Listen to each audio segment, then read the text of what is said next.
So, I forgot to say. Hey, anyways, this is what I wore as my pump cover. Do you think this is do you think people know I have a dump truck behind me? It's probably not. But look. Eek. Don't have to know. Okay, so, That's why I be having a hard time going to that gym. I done re-signed up to LA Fitness and I only been twice in the past 4 months. I ain't gonna lie, I attribute that to me being a little bit lazy. But I swear, I really be feeling uncomfortable in there, bro. Because there's so much distractions. And you know with them distractions come the possibility of motherfuckers saying that you looking too long. I don't want them type of problems, dog. Why do you black girls hate us white girls? For what? We're the same people as you. I don't think they hating on you. You don't have to worry about none of that. I do not think they hating on you. Specifically, you know. Mind your business.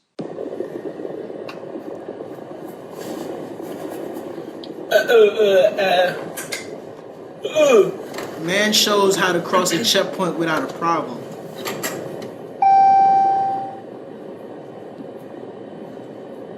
What you about to do, folks?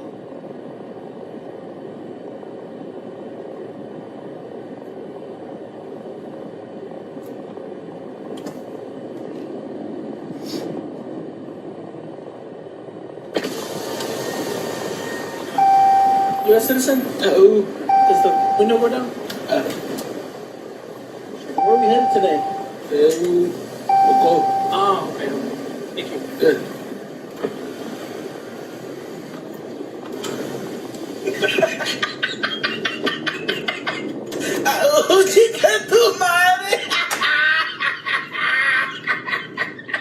It's all fun and games until they bring the translator out.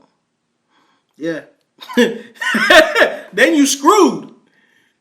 Yeah. Somebody said he throwing rock, paper, scissors, bro.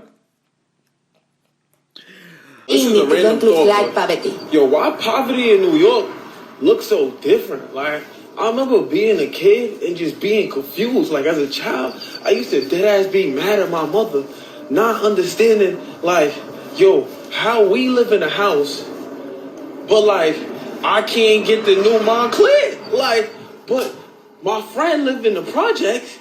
He got the new Jordans, the new Montclair, the new True Religions, the new, like, yo, when you live, once you go out of state, you realize that, like, poverty is real. In New York, poverty is unique. Like, I went to university at Buffalo, upstate, before I dropped out. Now I remember, like, being up there and being like, nah, this is what being poor really look like. Like, niggas ain't have doors on their crib. Niggas had on shacks.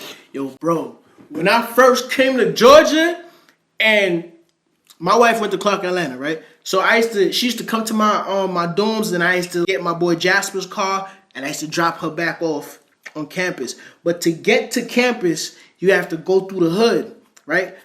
Bro, how I felt about the hood growing up in New York, and then how I felt about that shit wasn't even the hood, bro. That shit was the slums. You driving by these houses, and some of these houses is boarded up. Some of these houses don't have doors. It looked crazy. Then, like, it was mad crackheads outside. Now, mind you, yeah, in New York we had crackheads. Mind you, in New York it's dirty. We had rats and shit like that. But, like, I don't know, bro. Them folks was living.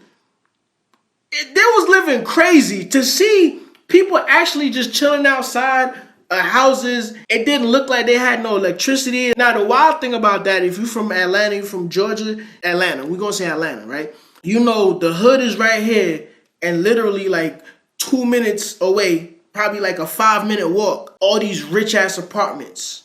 With jeans, you feel me?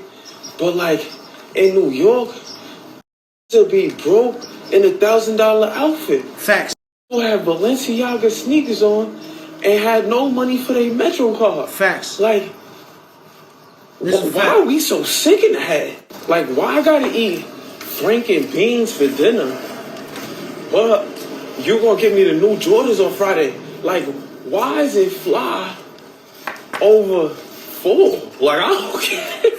Facts. It took me getting older and realizing, like, yo, my parents just had good priorities, and that's why I couldn't get shit as a child to like forgive my parents for all the shit I didn't get. Yo, I remember like, yo, I live in a house, my man's living in Jax, and he got a Montclair and a Biggie, and I had a Timberland bubble, nigga.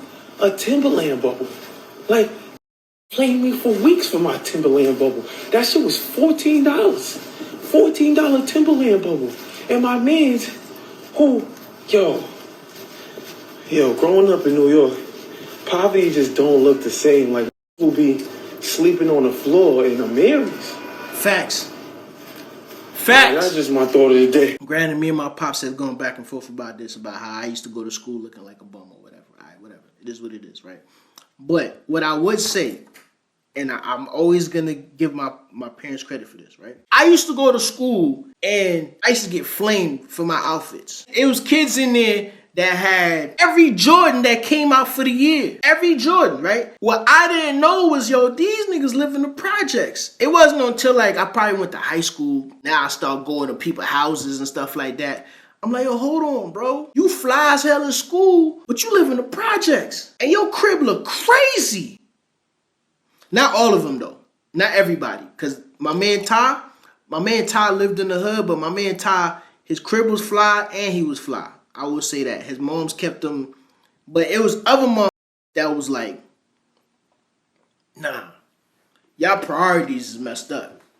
Y'all priorities is off the chain. Right? For me, yeah, I didn't have them clothes. But bro, electronics, my dad kept me in a computer. Before laptops was a thing, I had like 2 laptops. The night the Xbox first came out, I had the Xbox. I had the Xbox 360. Niggas was using dial-up internet. I was on Wi-Fi. Honest to God, I was on Wi-Fi. My dad bought some contraption off the internet. I was able to steal the Wi-Fi from the local businesses. Because back then, I feel as though everybody was on dial-up except for the businesses. The businesses actually had like a whole network and all that going. My dad bought me some type of equipment that I hooked up to my computer, and I was able to steal the Wi-Fi from the businesses. Yeah, dog. Yeah. Poverty looked real different. Sometimes I do wish he had eased up, because I did used to look crazy when I went to school, but like, I get it. I totally understand and I get it.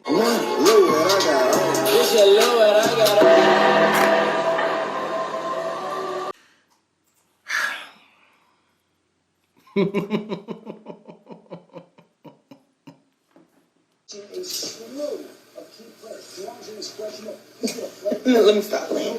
Okay, Ty. I got a question. Why you looking like that?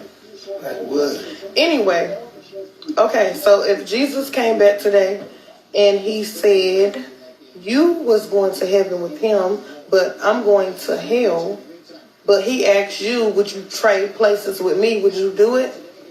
Hell no! Hell no!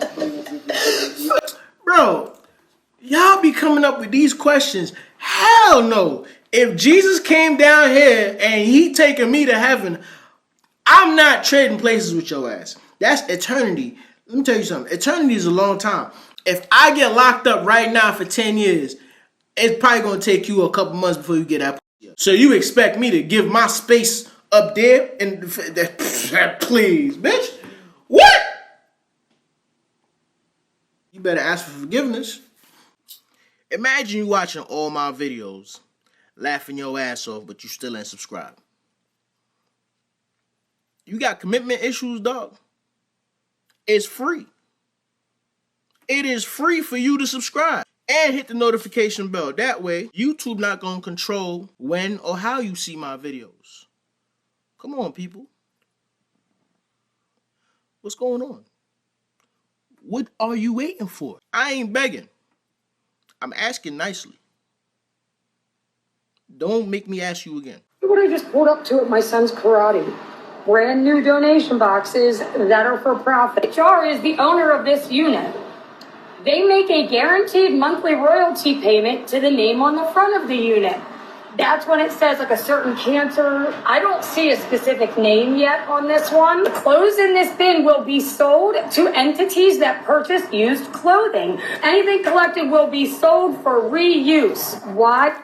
Listen, bro, I ain't never donated to none of these joints simply because I know there's a scam somewhere down the line. Why are we focusing on the sold?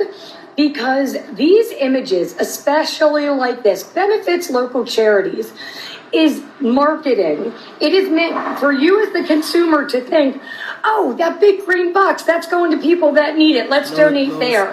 When in reality, this is just like donating to the thrift stores that sell your shit for way overpriced. Yes. The part that says they make a guaranteed monthly royalty payment, that's when one of these units says, like the American Cancer Foundation. It's not that they're donating all the money they make to them. It's that they're literally paying those organizations pennies on the dollar just to use the name on the box to take advantage of you as a consumer. So if you want to donate your used clothing and household items to somebody that's genuinely in need, all you have to do is Google the word outreach and your town or county. You'll find, organizations and resources that actually help folks in your community. Be careful with them donation boxes. Now, if you just don't care and you trying to get rid of the clothes, fine, do your thing. But at the same time, don't think that you donating the clothes and then they giving it to somebody who need it. No, they getting the clothes, selling it. They might just donate $25 out of the thousands of dollars that they've made. Who do you know that would 1000% key a car for you? No questions asked. They don't even have to know what happened. The second they find out somebody did you dirty, they want to go to war. Nobody. Nobody. All my crash out friends have kids. I said Snyder and Utica the best. Y'all told me to come Cal. They said y'all better than Flatbush. You think you better than Flatbush? Snyder and Utica? How long y'all been open? What you know about Snyder and Utica? I know the exact Chinese spot he talking about. That's my neighborhood. For those of y'all who don't know, I lived on Utica between Tilden and Snyder. I lived right next to Tilden Park. Alright, yo, so look, it's the last day. It's my last day in Brooklyn. I figure I'll show y'all my hood. I'm on Utica. Remember this, baby? You want that one? Yeah. It's like the second, but her belt always through. Yo, auntie, open the door.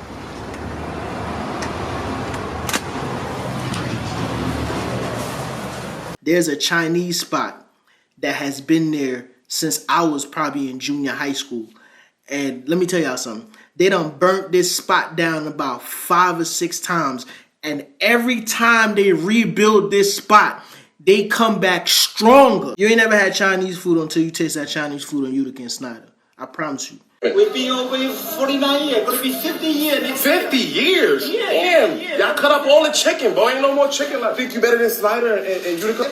Everywhere. All right, we gonna see. Let me Let get a 4 chicken wings and fried rice. Okay. Thank you, boss. Chicken wings. Let's do it. Let's go. I enjoy it. Galilee. What's your name? Gene. Okay. Nice meeting you. Nice to meet you too. Thank you. Better than Snyder. Hell nah, bro. Better than who? Bro, look at the color in that. It ain't even golden brown. I haven't been back to New York in a while. I haven't eaten that food probably since I was in high school. But I'm telling you, the wings don't look like that. The wings on Snyder and Utica is golden brown. Crisp. I'm over here advertising for them folks. But it's like it's a childhood memory. That's why I'm acting this way. Good. Nope. Yeah, I know. 1 to 10. 8. Utica and Snyder. 10. I said Snyder. Let me tell you how good that food tastes, right? It be a lot of hood shit happening in my neighborhood. From what I remember, that restaurant is like a sacred ground. I used to come from school and I used to see the outlaw niggas and the Crip niggas inside there at the same time. No beef. No beef. Everybody get their food and go home. Probably outside of the store, it go down. Inside of the store, everybody chilling. That's from what I remember. I don't know how it is now.